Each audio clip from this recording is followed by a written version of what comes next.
The Ellen DeGeneres Show was a massive success, attracting 4.2 million viewers from all over the world. However, in 2022, the show came to an end after a series of controversies and declining ratings. As you may have heard, this summer there were allegations of a toxic work environment at our show. Everything began on September 8, 2003, when Ellen DeGeneres launched The Ellen DeGeneres Show, a daytime talk show that combined comedy, celebrity interviews, musical guests, human interest stories, and audience games with prizes. From the very first episode, the show had a large audience.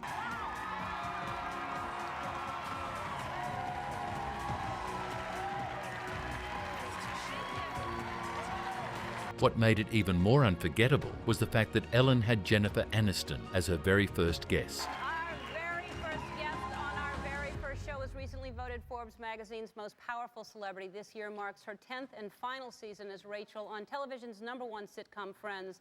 Please welcome Jennifer Aniston. The success didn't stop there. From 2003 to 2022, Ellen managed to bring on A-list celebrities such as BTS, John Legend, Taylor Swift, Justin Bieber, Selena Gomez, and even Diddy.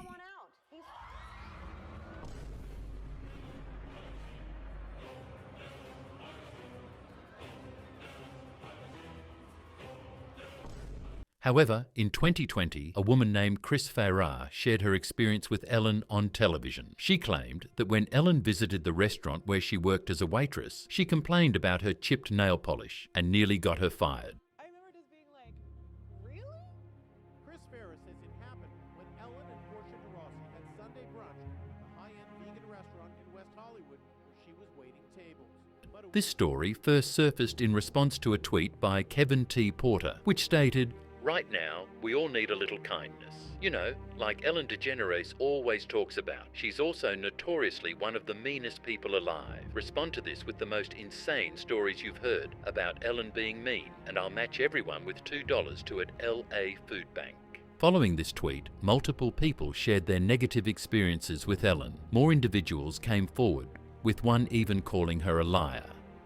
For the first time, about what it was like working for Ellen DeGeneres. Toxic, phony, hypocrite, liar. That's what she is.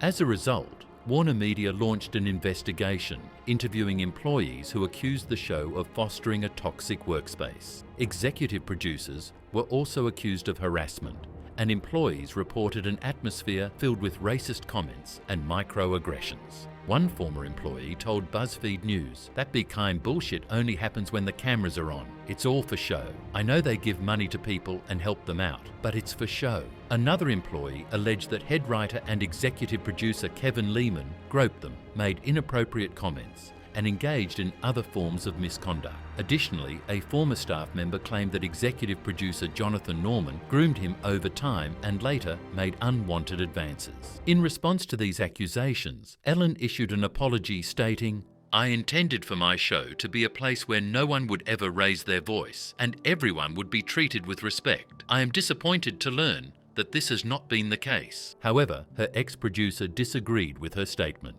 So when Ellen says she's not aware of this environment, you don't think that rings true? It's a lie. After a brief hiatus, Ellen returned with new episodes and addressed the controversy on air, apologizing once again. As you may have heard, this summer there were allegations of a toxic work environment at our show. And then there was an investigation. I learned that things happened here that never should have happened. I take that very seriously, and I want to say I am so sorry to the people who were affected. I know that I'm in a position of privilege and power, and I realize that with that comes responsibility, and I take responsibility for what happens at my show.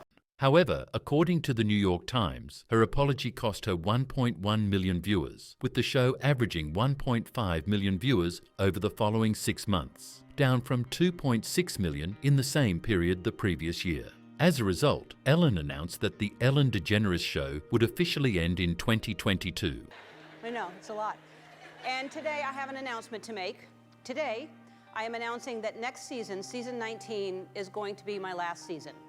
For some, this was welcome news. One Twitter user expressed their relief.